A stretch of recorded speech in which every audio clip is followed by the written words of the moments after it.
Tea coffee white rice veg curries అట్లాంటివి use చేయాలి. తర్వాత 4 నుంచి 6 స్పీడ్లో చపాతీ పరోటా రోటీ పుల్కా అట్లాంటివి. 7 నుంచి 9 స్పీడ్లో deep fries oil items chicken mutton biryani అట్లాంటివి. ఇది లైట్ బటన్ మనకు అవసరం ఉంటే వేసుకోవచ్చు. చిమ్నీ 1 to 9 ఏ స్పీడ్లో ఉన్నా కానీ చిమ్నీ ఆఫ్ చేయాలంటే పవర్ బటన్ 2 టైం ప్రెస్ చేయాలి. ఫస్ట్ టైం ప్రెస్ చేస్తే 1 మినిట్ తర్వాత ఆటోమేటిక్గా ఆఫ్ అవుతుంది. మనకి ఇమీడియట్ ఆఫ్ కావాలనుకుంటే సెకండ్ టైం కూడా ప్రెస్ చేయాలి. మనం కుకింగ్ చేసేటప్పుడు మన చేతికి నూనె కానీ పిండి కానీ అనుకుని ఉంటాం. సో ఇక్కడ టచ్ చేస్తే మరకలు పడతాయి. సెన్సర్తో యూజ్ చేయాలి. 1 స్పీడ్లో విత్ లైట్తో సహా చిమ్నీ ఆన్ అవుతుంది.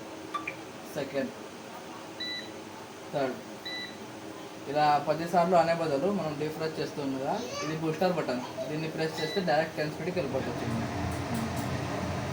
ఆఫ్ చేయాలంటే రివర్స్. ఫస్ట్ టైం 1 మినిట్ తర్వాత automatic of, second time immediate of. And monthly దీనికి ఆటో క్లీన్ అనేది చేయాలి. ఫస్ట్ పవర్ బటన్ ఆన్ చేసి ఈ 3 డాట్ బటన్ని లాంగ్ ప్రెస్ చేయాలి. ఎగ్జాక్ట్గా 10 మినిట్స్ టైమర్ వస్తుంది. 10 మినిట్స్ తర్వాత చిన్న ఆటోమేటిక్గా ఒక 1 మినిట్ రన్ అయ్యి ఆఫ్ అయిపోతుంది.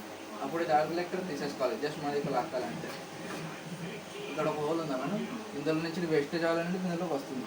వస్తేనేమో నీట్గా క్లీన్ చేసి జస్ట్ ఇట్లా లోపల సెట్ చేసి ప్రెస్ చేయాలంటే. ఇది కొత్త చిమ్నీ కాబట్టి 1 ఇయర్ దాకా ఆయిల్ రాదు. వచ్చిన రాకపోయినా 1 వీక్ ఒకసారి కంపల్సరీ చేసుకోవాలి.